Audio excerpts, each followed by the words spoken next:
नमस्ते, मैं अनिता पाटिल। आज हम 10वीं की पढ़ाई शुरू करने जा रहे हैं।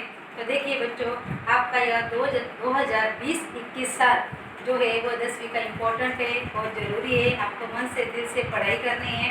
तो इस साल की पढ़ाई शुरू करने से पहले हम सब ईश्वर से प्रार्थना करते हैं कि आप सबको अच्छा आरोग्य दे और सुरक्षित रखे। तो देखो, आज हम आप लोगों का जो 10वीं का पढ़ाई है हिंदी विषय की, वह शुरू करने जा रहे हैं। तो सबसे पहले हम हमारे पेपर के बारे में देखेंगे। तो हमारा जो पेपर होता है बोर्ड का, वो कुल मिला के 80 अंक का होता है। यह सब लोगों को मालूम है। तो इस 80 अंक में आप लोगों को अलग अलग विभाग होते हैं। तो इसमें पहला विभाग जो होता है वो होता है गद्य विभाग। और इस गद्य विभाग पर आपको 20 अंक के प्रश्न होते हैं, 20 अंक के प्रश्न होते हैं। मतलब उसमें आपको पठित 2 परिचय होते हैं। उसके बाद में आपका होता है पद्य विभाग। और आपका यह जो पद्य विभाग होता है वो होता है 12 अंक का। इसके बाद आपका पूरक पठन होता है। पूरक पठन को आपको होते हैं 8 अंक। और फिर इसके बाद आता है आपका व्याकरण विभाग। और व्याकरण विभाग को होते हैं 14 अंक। और आखिरी का जो है वो है रचना विभाग, जिसे होते हैं 26 अंक। इस तरह से आपको 20, 12, 8, 14, 26 कुल मिला के हो गए आपके 80 अंक। तो आप लोगों का जो बोर्ड का पेपर होता है वो होता है 80 अंक का। तो 80 अंक के इस पेपर में आपको गद्य, पद्य, पूरक पठन जो है वो आपके जो टेक्स्ट बुक है, आपकी जो किताब है उसमें से पढ़ना है। और उसी के साथ साथ सबसे जरूरी आपका व्याकरण और रचना विभाग। व्याकरण जो है वो आपने पिछले साल भी पढ़ा है, 7वीं से लेकर आप यही व्याकरण पढ़ते आए, लेकिन इस साल भी हमें पढ़ना है और वह जरूरी है, क्योंकि व्याकरण के ऊपर आपको 14 अंक के मार्क्स होते हैं। तो व्याकरण मतलब क्या? तो व्याकरण जो है वह महर्षि पतंजलि ने बताया है कि व्याकरण जो है वह भाषा का अनुशासन होता है। व्याकरण मतलब नियम, रूल्स, जिसके बिना भाषा परिपूर्ण नहीं बनती। भाषा के लिए कोई रूल नियम बताए गए हैं, वह इस व्याकरण के अंदर आते हैं। तो हम व्याकरण पढ़ने जा रहे हैं। और व्याकरण का हमारा पहला जो पाठ है, सबसे पहला पाठ, वो है शब्द भेद। शब्द मतलब सबको मालूम है, वर्ण के समूह को शब्द कहते हैं। तो वर्ण के सही समूह को शब्द कहते हैं। अब वर्ण मतलब क्या? तो वर्ण मतलब अक्षर।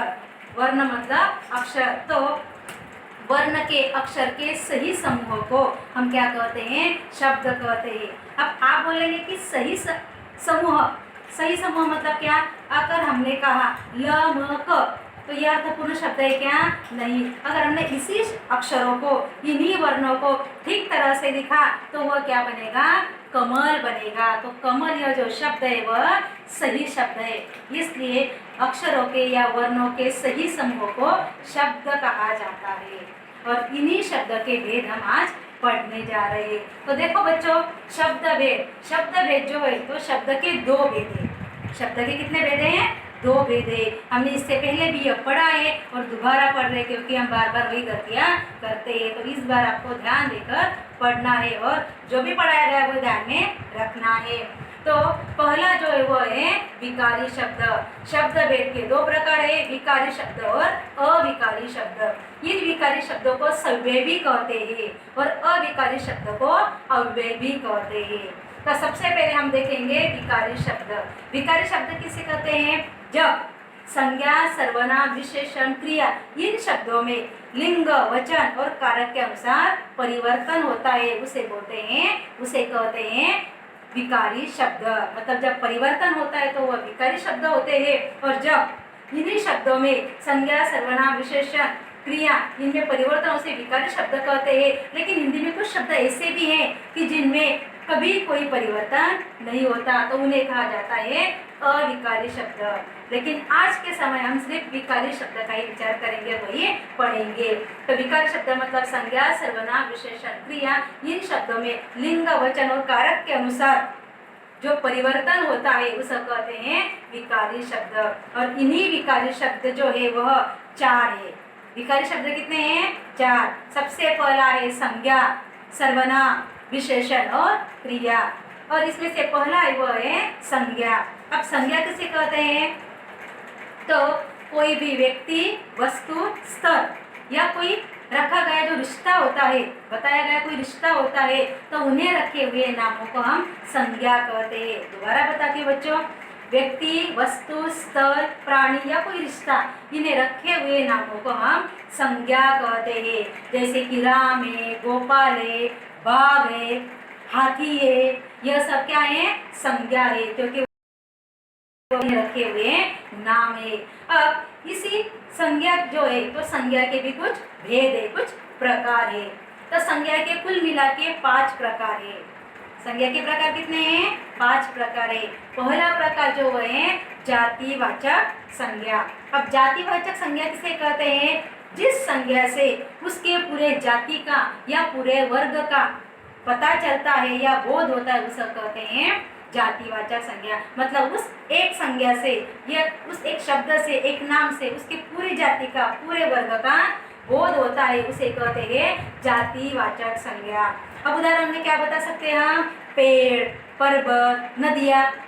क्योंकि अगर हमने एक पेड़, केवल पेड़ कहा, कोई झाड़ कहा, कोई वृक्ष कहा, तो हमारे नजर के सामने सारे वृक्ष आ जाते हैं। उसमें से कोई विशिष्ट ऐसे वृक्ष का हमने नाम नहीं लिया। अगर हम कहेंगे पीपल का वृक्ष, नीम का वृक्ष, तो वह अलग बात है।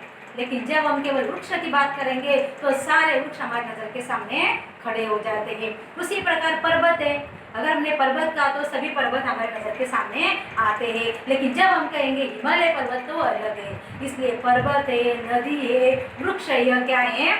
जातिवाचक संज्ञा। क्योंकि उस एक संज्ञा से, उस एक शब्द से उसकी पूरी जाति का बोध कराती है। उसके बाद दूसरा जो है हमारा संज्ञा का भेद, वो है व्यक्तिवाचक संज्ञा। तो व्यक्तिवाचक संज्ञा मतलब क्या? जिस संज्ञा से किसी विशिष्ट व्यक्ति, प्राणी, वस्तु या विशेष स्थान का, जगह का बोध होता है, तो उसे कहते हैं व्यक्तिवाचक संज्ञा। जैसे हम कहेंगे राष्ट्रपति भवन, राष्ट्रपति, मुख्यमंत्री, तो यह क्या है? विशेष नाम है। हम यह नाम हर किसी को नहीं रखते। हिमालय पर्वत, लाल किला, यह जंतर मंतर, यह एक विशेष नाम है जो किसी विशिष्ट जगह को, किसी विशिष्ट व्यक्ति के लिए उसका उपयोग किया जाता है। तो ऐसे संज्ञाओं को, ऐसे नामों को, ऐसे शब्दों को कहते हैं व्यक्तिवाचक संज्ञा, जो किसी विशिष्ट व्यक्ति, वस्तु, स्थल को रखा जाता है। तो इसका उदाहरण मैंने आपको बताया, राष्ट्रपति है, हिमालय पर्वत है, लाल किला है, यह क्या है? व्यक्तिवाचक संज्ञा। अब देखो बच्चों, हमारा संज्ञा का तीसरा जो भेद है वो है भाववाचक संज्ञा। भाव मालूम है ना, सबके मन के भाव होते हैं जिसे हम पहचानने का कार्य करते हैं। तो भाववाचक संज्ञा, जिस संज्ञा से किसी प्राणी या वस्तु के किसी भी गुण, किसी भी भाव, किसी भी अवस्था का बोध होता है, उसे कहते हैं भाववाचक संज्ञा। अब देखो, दोबारा देखो, जिस संज्ञा से किसी प्राणी या वस्तु के, मतलब कोई मनुष्य प्राणी है, कोई प्राणी है, कोई वस्तु है, उसके गुण, गुण मतलब क्या? अच्छाई, बुराई है, उसके गुण है। भाव मतलब क्या? उसके मन के भाव है। उसके बाद है अवस्था, अवस्था मतलब अमीरी, गरीबी, और उसी के साथ साथ स्थिति भी आती है। अवस्था इसमें बुढ़ापा है, बचपन है, जवानी है, ये अवस्था है। और स्थिति में है अमीरी और गरीबी। इन सब का भाव जहाँ पर प्रकट होता है उसे बोलते हैं भाववाचक संज्ञा। उदाहरण क्या बताएंगे इसका उदाहरण हम बताएंगे कि हमारे देश के सभी नागरिक बहुत अच्छे हैं। तो यहाँ पर जो अच्छा है तो वह क्या है? गुण है, उसे कहा गया है भाववाचक संज्ञा। समझ में आ रहा है बच्चों? देखो, चौथा जो वह है समूहवाचक संज्ञा। अब इसके नाम में इसका अर्थ जो है, इसका मीनिंग जो है वो छिपा हुआ है। समूह मतलब क्या? ग्रुप, जहाँ पर एक से अधिक होते हैं उसे कहते हैं हम समूहवाचक। जिस संज्ञा से प्राणी या वस्तु के समूह का बोध होता है उसे कहते हैं समूहवाचक संज्ञा। जैसे फूलों का गुच्छ होता है, सैनिकों का दल होता है, उसे कहते हैं समूहवाचक संज्ञा। अगर हम कहेंगे कि मैदानों में खिलाड़ियों का दल आ पहुंचा, तो वह क्या होगा?